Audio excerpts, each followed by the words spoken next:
I'll help you. I'm here to help. I'm here to help.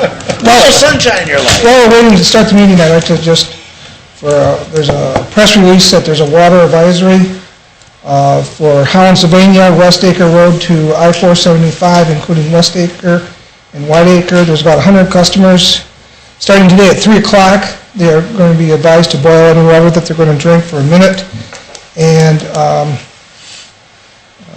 this is to repair a water main that needs emergency repairs. Hey, John, do you want me to turn the tape on just in case you know, people might be listening to the meeting and you know, I don't know, sure. Some people are. I can't wait till the meeting starts. I'll start over once the meeting starts. It's time to get going anyway, probably. Is that right? Yeah, I'm ready for public hearing. Oh, so they heard that?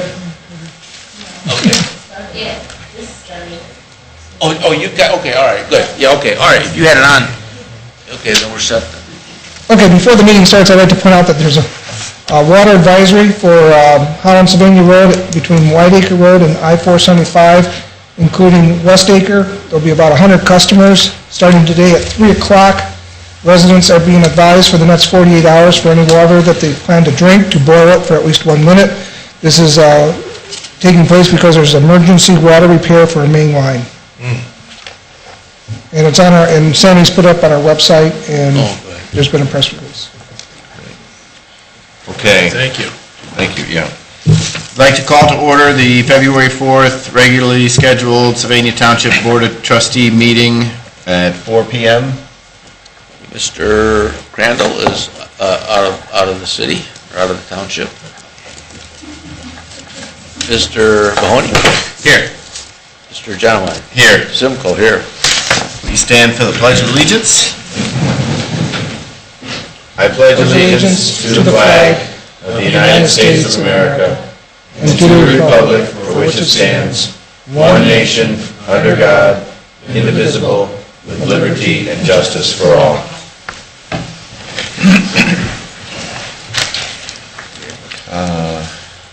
Approve the minutes for January 21st. No changes on my end. Second. Okay, Mr. Mahoney Yes. moved, and Mr. Mahoney vote? Yes, sorry. Mr. Genowine? Yes. Okay. Additions or deletions? Yes, I have one deletion from the agenda of the zoning department, the resolution 14023. We are deleting that from the agenda. All three properties? Yes. Okay, Good. good. A question on that, Daryl, on Valencia, what's the story? Or do you want to wait till you're up, or? Well, Okay. Yeah. Okay, hearing of the public? nobody signed in. Okay. Well, And I'd like to make one request. I'd like to move the Public Works Department first. Oh, yep, that's right. Greg has a conference call at 4:15 on salt. Hopefully the meeting will be finished by then. Good afternoon. The monthly report for January has been submitted for your review. Pretty much Christmas tree drop-off went well from what I hear.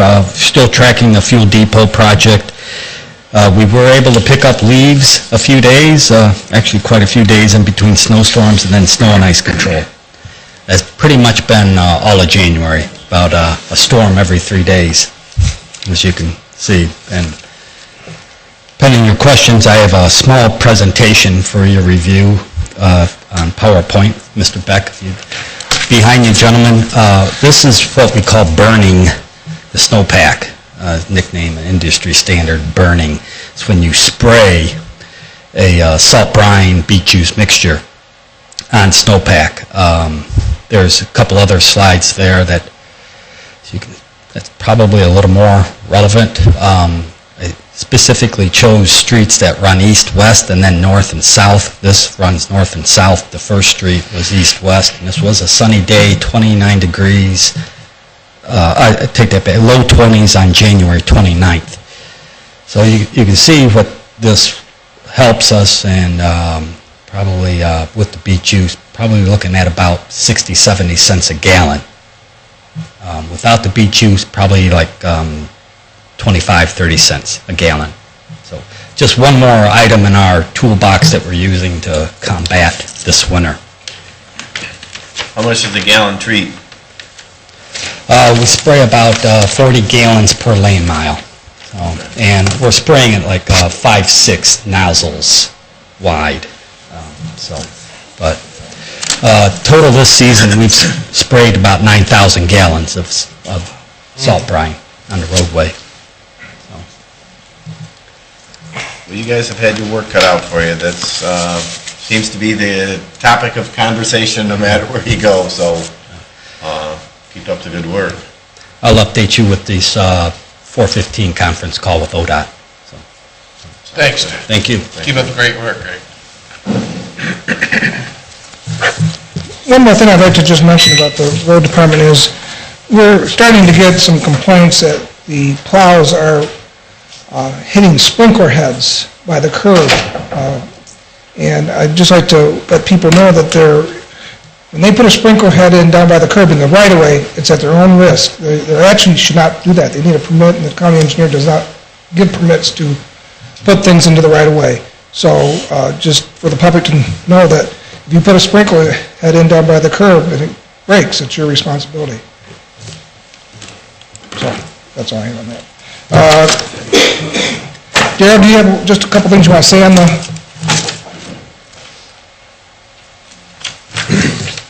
The reason why Resolution 1423 has been withdrawn is on all three properties, the vehicles are inoperable or appear inoperable. However, they're not extensively damaged, and the ORC calls for three requirements for the trustees to pass a resolution for the removal of the vehicles. 3 model years old or older, apparently inoperable, and extensively damaged. And all three of these must be met in order for them to be defined as junk vehicles and the trustees to be allowed to pass the resolution.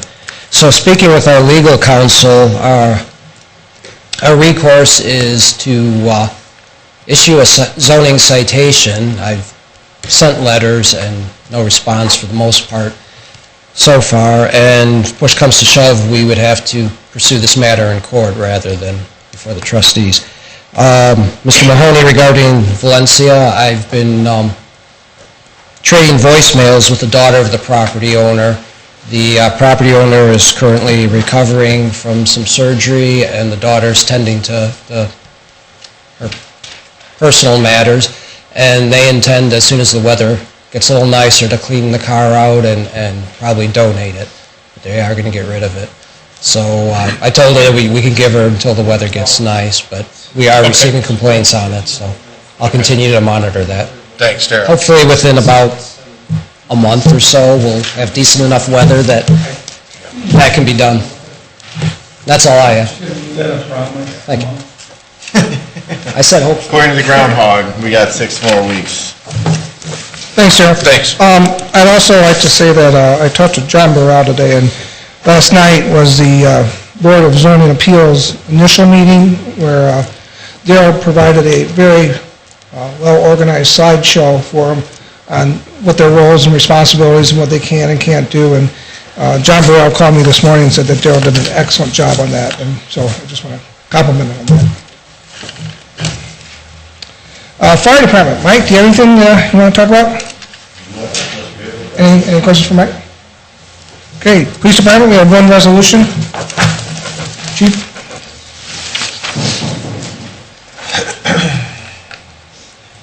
Good afternoon.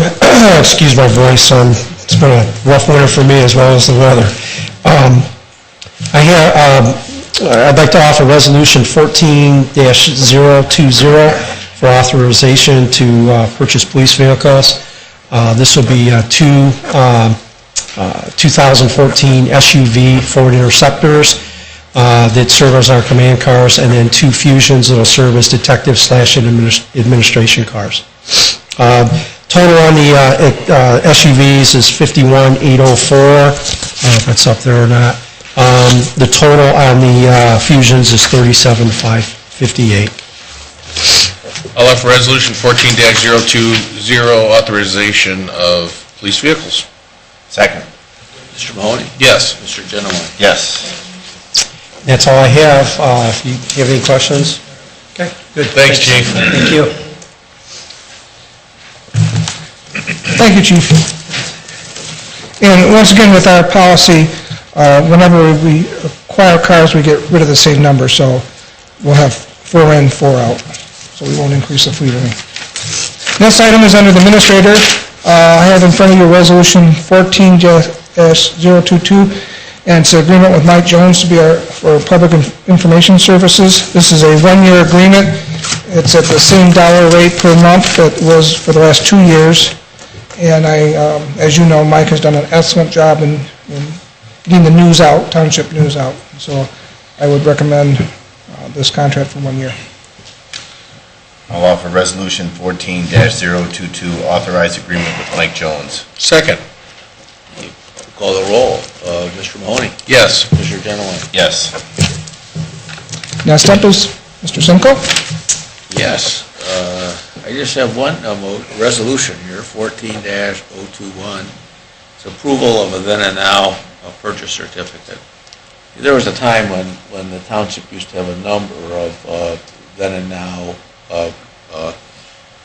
certificates, and we've worked very hard to not have them, because it does get us out of the order of how we normally approve our expenditure of funds. But in this particular one, we had to have a gas delivery because we're using more gas, and the Moser Construction on Fire Station number 1, these came in right at the turn of the year, and we just couldn't process them in normal as we normally do. So I would ask that this resolution be approved. Offer approval 14-021, the then and now purchase certificate. Second. Mr. Mahoney? Yes. Mr. Genowine? Yes. And that's all I have. Okay. Thank you. Did anyone sign in Nobody signed in for, non-agenda items? Okay. So setting our previously record, I would offer a motion to adjourn at 4:12. Second. Mr. Mahoney? Yes. Mr. Genowine? Yes. Meeting is adjourned, gentlemen. and make sure everybody keeps up to date with the news on the storm coming in, and find out what level we're at tomorrow, and be safe.